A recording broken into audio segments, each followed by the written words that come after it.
Shalom Bapak Ibu, kekasih Tuhan, kita jumpa kembali dalam FWF Osaka, Filmon Wongso Fellowship obrolan santai keluarga Allah. Malam hari ini hamba Tuhan yang akan menyampaikan firman Tuhan yaitu Pastor Paulus Wiratno. Beliau akan membawakan topik firman menjadi manusia. Pastor Paulus Amin. Wiratno, kami persilahkan. Ya, terima kasih. Shalom untuk semuanya. Dan saudara-saudara, tema yang kita bahas cukup tepat dengan Natal yang ada di depan kita, atau sebagian sudah merayakan Natal. Di Singapura sudah di mana-mana ada pohon Natal di sini. Jadi, saudara-saudara, ada sebuah pertanyaan yang mungkin banyak orang yang baru jadi Kristen penasaran. Kenapa Allah harus jadi manusia? Kenapa dia harus turun ke dalam dunia? Bukankah dia bisa mengirim nabi, bisa mengirim rasul, bisa mengirim malaikat? Kenapa dia harus menjadi manusia? Nah, saudara, kita semua tahu bahwa landasan ayat yang sering dipakai adalah Yohanes pasal 1. Ya. Injil Yohanes pasal 1, ada kalimat pada mulanya adalah firman, firman itu bersama-sama dengan Allah, dan firman itu adalah sesuatu dijadikan oleh dia, dan tanpa dia tidak ada sesuatu pun yang telah jadi dari segala yang dijadikannya. Kemudian saudara bisa membaca selanjutnya. Ada sesuatu yang menarik. Sudah lama walaupun saya belajar di sekolah Alkitab dan sebagainya, masih ada penasaran kenapa Allah harus menjadi manusia. Ya. Sampai akhirnya saya membaca sekaligus mendengarkan penjelasannya dari Pak Miles Monroe. Pendeta Miles Monroe almarhum ini menulis buku yang sangat bagus sekali. Dan saya mendapatkan penjelasan yang, oh ternyata ini rencana Tuhan. Oh ternyata ini yang bisa menjadi rema buat saya. Jadi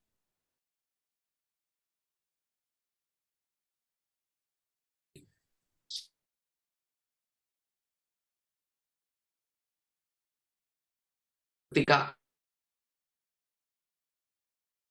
Allah selesai menciptakan manusia, ada sebuah kalimat, let them have dominion.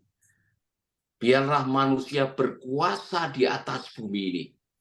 Let them have dominion. Nah, saudara-saudara, tapi ternyata ini dalam konsep kerajaan Allah, bumi ini adalah koloni. Bumi ini adalah bagian daripada ciptaan Allah yang Tuhan kirim manusia untuk menjadi perwakilannya.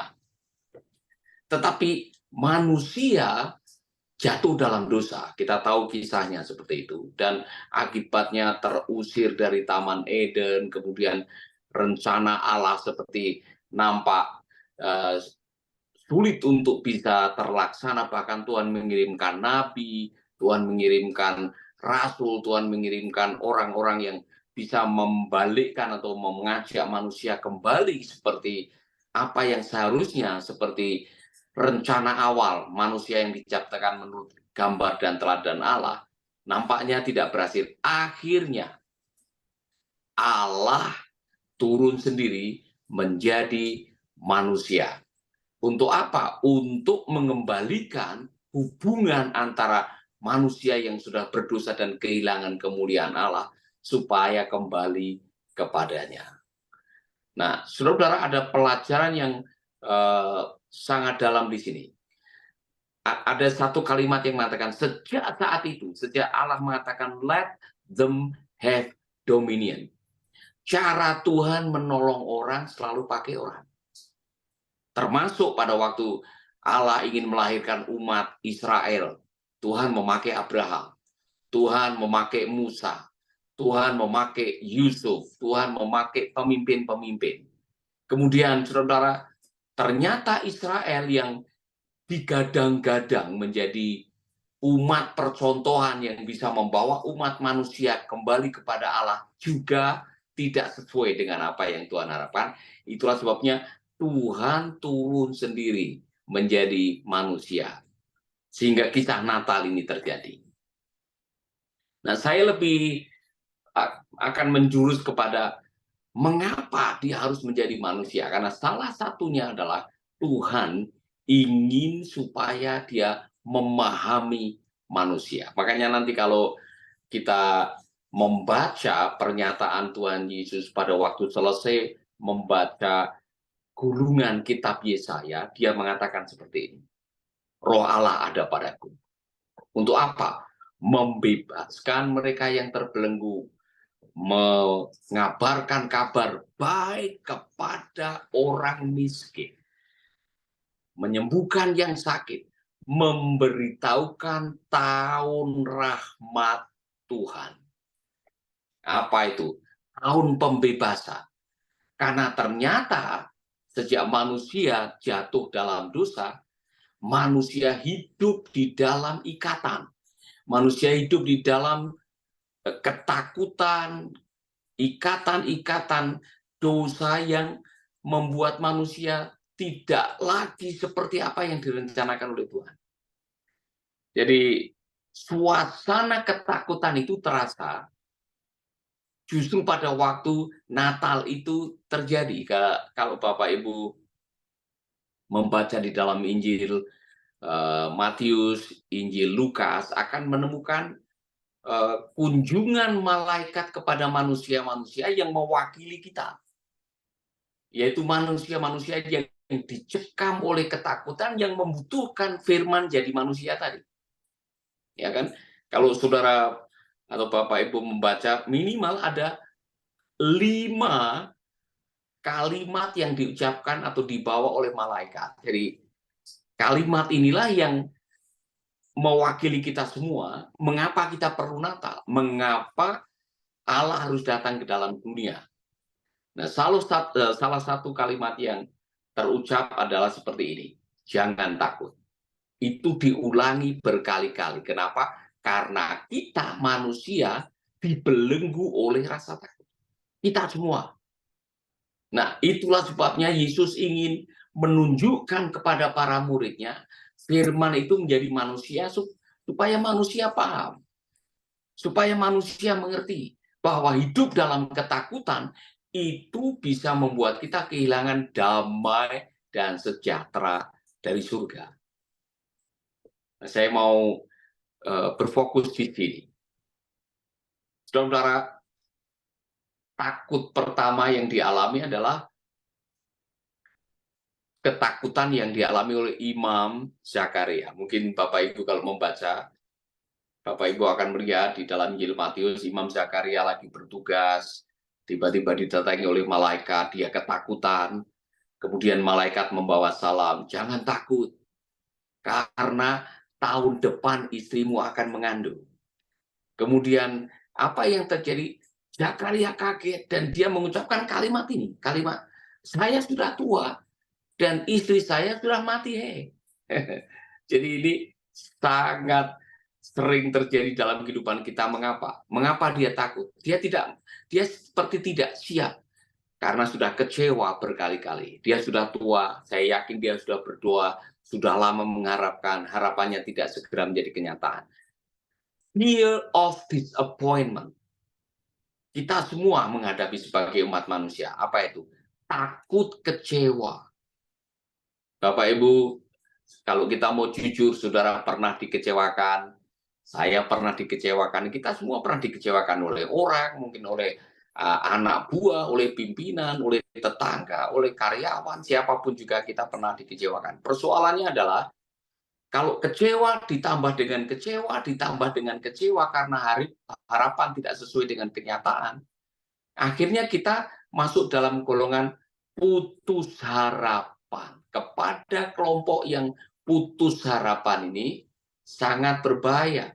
Karena kelompok ini yang akhirnya tidak mau berharap lagi kepada Tuhan. Nah, ada satu yang didatangi Tuhan Yesus. Ini contoh betapa Tuhan sangat concern dengan orang yang putus harapan. Bahwa firman itu menjadi manusia karena dia paham kondisi manusia. Orang yang sakit 38 tahun di pinggir kolam Bethesda. Masih ingat, Bapak Ibu? Yesus datang kepadanya dan mengajukan pertanyaan, maukah engkau sembuh? Kalau orang sudah 38 tahun didatangi oleh juru penyembuh, harusnya dia mengatakan, sudah menunggu bertahun-tahun. Tapi orang ini tidak bilang begitu. Orang yang lumpuh 38 tahun, dia bilang, saya ini sakit lumpuh. Ya kan? Kalau air berguncang, yang masuk duluan pasti yang barangkali sakit pusing, atau sakit diabetes, atau sakit yang lain-lain. Saya lumpuh, bagaimana saya bisa lari, jekur, atau nyemplung, atau masuk ke dalam kolam yang berguncang? Itu alasan pertama. Alasan kedua, tidak ada yang menolong saya. Dua alasan itu cukup membuktikan orang lumpuh ini sudah putus asa. Udah pasrah dengan ya nasib. Udah begini, udahlah. Ini memang nasib saya. Nah, waspadai itu, karena orang yang sudah sampai di titik ya nasib, tidak mau berharap lagi, akan kehilangan masa depan dan tidak mungkin bisa menjalankan rencana Tuhan.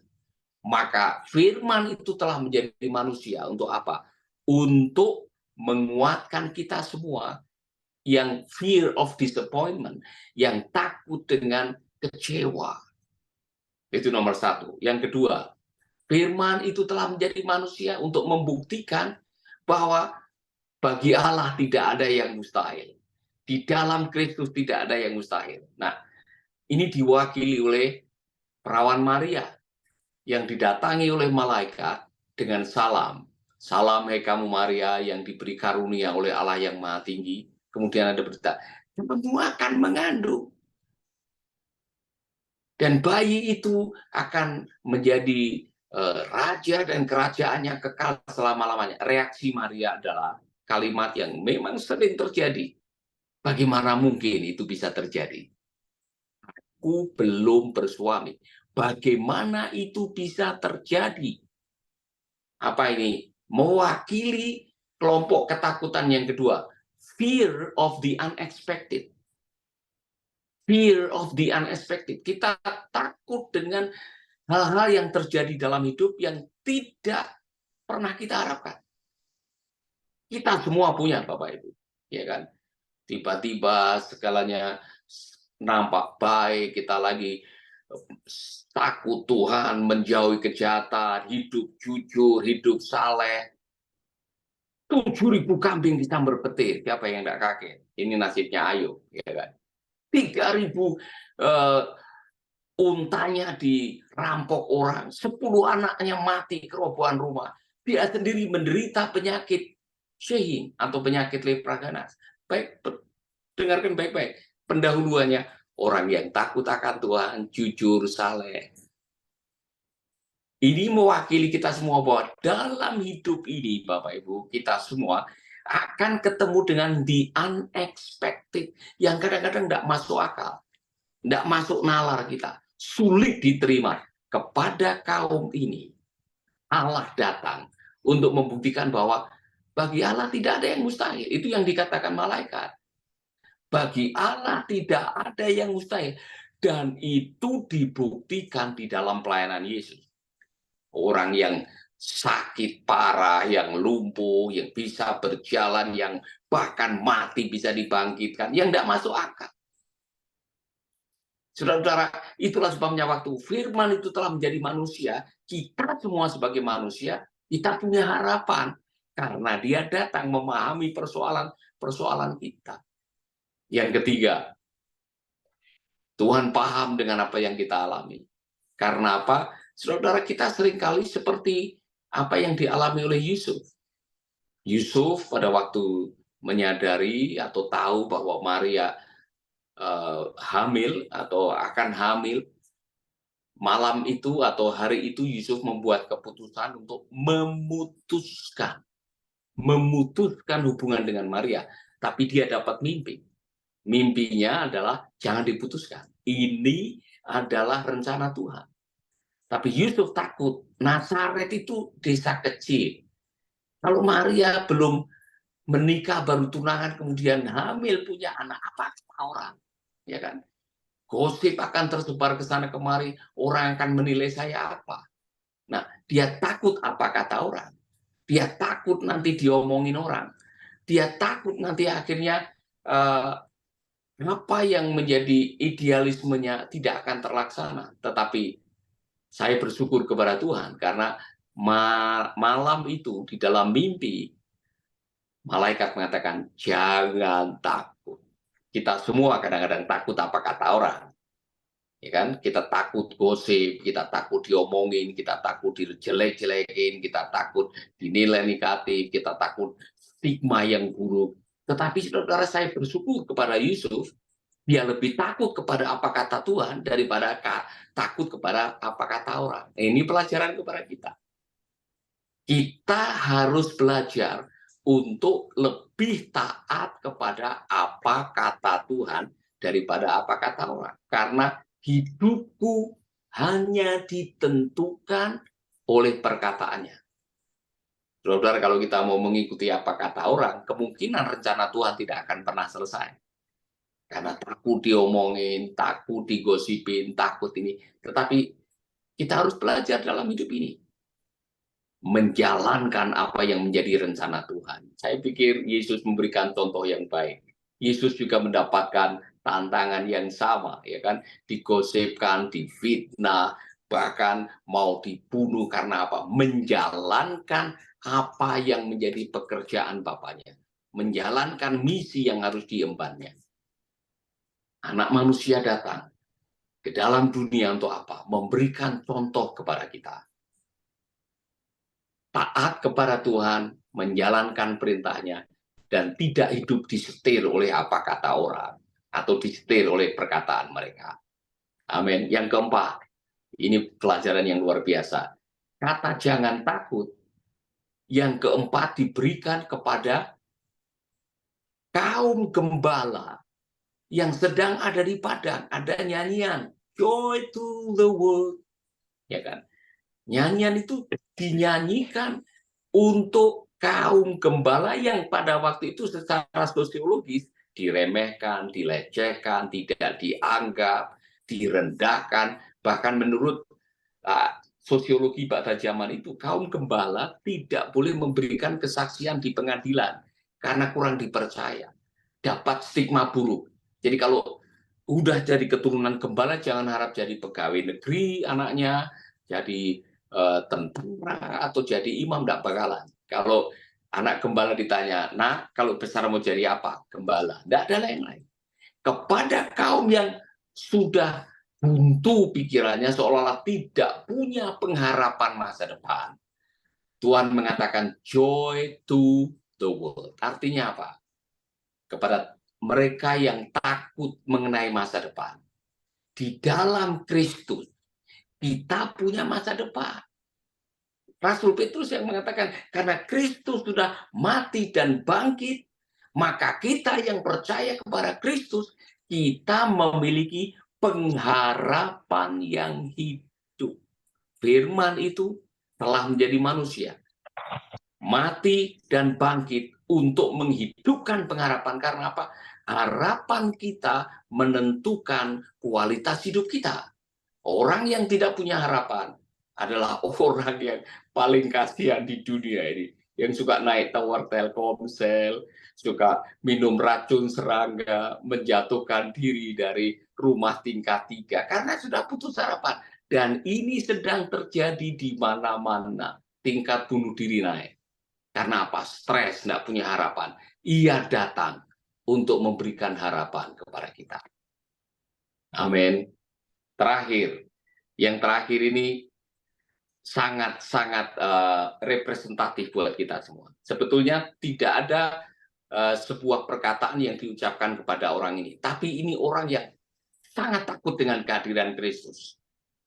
Bahkan dia gara-gara Yesus datang, dia dibilang Yerusalem terkejut, atau takutlah seluruh Yerusalem. Kalau di dalam bahasa asli sebetulnya marah. Herodes dan seluruh Yerusalem marah karena tidak mau ada raja lain. Herodes adalah orang yang kalau dibilang sangat gila kekuasaan. demi mempertahankan kekuasaannya menurut sejarah, dia membunuh 2 anaknya, dia membunuh istrinya, dia membunuh mertuanya, dia membunuh iparnya. Dan ketika sedang dalam keadaan panik, Herodes pernah stres.